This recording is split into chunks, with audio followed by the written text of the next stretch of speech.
Lapit ng pista sa amin guys. Itong mga kuwan ko na iayos ang mga bahay dito.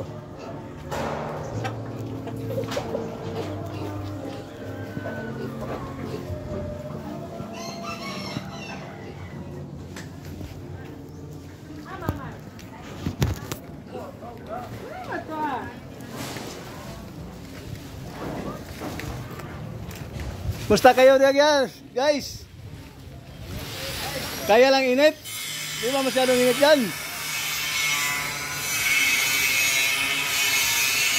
Sabi ko idol, basta pista na idol.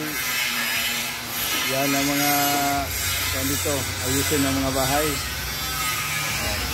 Yan si Man yan, yung pamangkin ko, si Riz. Mainit eh. Pero hindi naman bali niya kasi ano mo siya doon, yung sa barko daw, ganito doon sa bahay nga, mainit. Siman yan eh.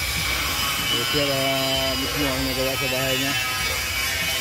Kasi lahi naman kami karpintero guys, walang problema sa amin yung mga trabaho na mga bahay lang. So yan ang natrabaho namin eh. Haba yung atop niya, ito ang itawag na kulurok. Yan, sobrang haba guys eh. Walang putol yan. So yan. Tapos yung mga yung sa papa ko bahay, mayroon pong ano eh.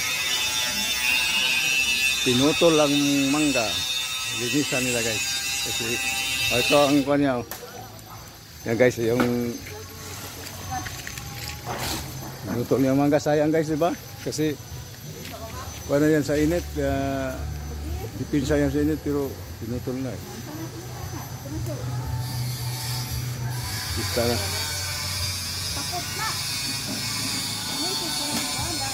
Kasi paano, kamalo tim.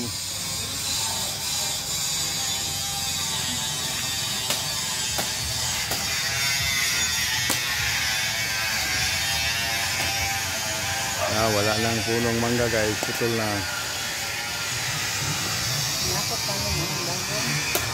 Yung dahon, kinuha nila yung dahon kasi sinadya namin pinutol ito guys kasi yung mga kambing namin wala nang makain eh.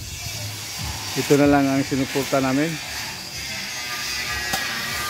Sayang yung mga kambing guys, okay na yung mangga na pista na ngayong June 13 dito, mainit dito pero okay lang, basta ang mga kambing hindi magutuman, hindi magutom.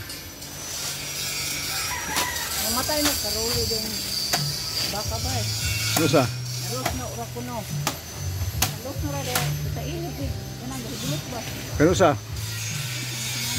Heat stroke yun. May namatay ng baka dito sa stroke siguro yun. Ano lagi? Biligya? 5,000? Sus. Nano po yung baligyan ng 5,000 lugi atong giihaw. Para pista, gitago to para pista. Okay. Okay, so.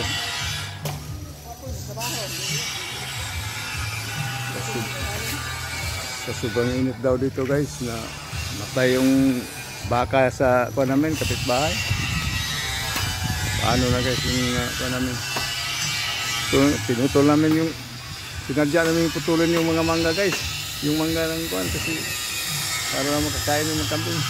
Ito guys, ito mga niyog na ito kapag wala ng ibang kapuntahan na pakain sa mga kambing, ito putulin ko itong mga dahon na ito, putulin ko ito para ipakain ng sa kambing. Yan guys, wala na.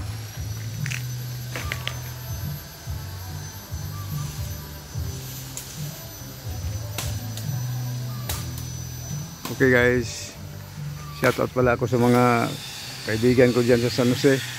Sila si Julito Pakig, si Roswell Pakig, at sa yung mga kapatid niya dyan. Shout out ako sa inyong lahat.